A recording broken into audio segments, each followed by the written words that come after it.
साढ़े 5 की ट्रेन में ऑलमोस्ट 5 मेट्रो में ही बच गए। और जब ट्रेन में पहुंचा तो यहाँ अलग सीट के लिए लड़ाई हो रखी है। ये क्या हो गया? तो भाई जैसे कि आज है मेरी ट्रेन, वो भी दिल्ली से पटना के लिए, तो उसके लिए सुबह जल्दी उठ के पैकिंग करने लग जाते हैं और मैडम को देख लो बार बार डिस्टर्ब करे जा रही है। तो इसको इग्नोर करके और जल्दी से पैकिंग खत्म करके मैं हो जाता हूँ नहा धो के रेडी तैयार। और उसके बाद टाइम होते ही सबको बाय करके मैं निकल जाता हूँ मेट्रो पकड़ के सीधा न्यू दिल्ली के लिए। ऊपर से इसी बीच मेरे को टाइम का बिल्कुल भी ध्यान नहीं था और मेट्रो में ऑलमोस्ट 5 बज गए थे।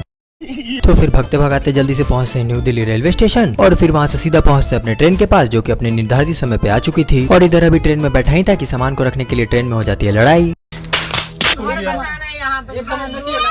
अभी ये मैटर जैसे तैसे सुलटा ही था कि भाई साहब नए पंगे आ गए। एक्चुअली में मेरे सामने वाली सीट जिनकी थी भाई साहब वो थे 4 जने, लेकिन उनके लगेज थे पूरे 15, जिसके कारण उनका एक सीट तो ऑलमोस्ट सामान से ही भरा पड़ा था और नीचे का पूरा ऑलमोस्ट सामान ही सामान हो रखा था, जिसके कारण ना बैठने में बन रहा था ना कहीं जाने आने में। अब क्या ही कर सकते हैं भाई साहब। फिर कानपुर आते ही सबसे पहले तो पिज्जा मंगा के खाते हैं और जैसे ही सोने गए भाई साहब हद तो तब हो गई जब कोई मेरे ही बोगी से चेन खींच देता है। ये भगवान क्या जुल्म है। क्या बोलूं मैं भाई साहब, मेरी इस 12 घंटे की जर्नी को मैं कैसे ही डिफाइन करूं। फिर क्या अगली सुबह मैं पहुंच जाता हूं पटना और घर आए और इसको तंग नहीं किया तो क्या ही किया। तब तक के लिए व्लॉग अच्छा लगा तो लाइक कमेंट और हाँ सब्सक्राइब करते हुए जाना।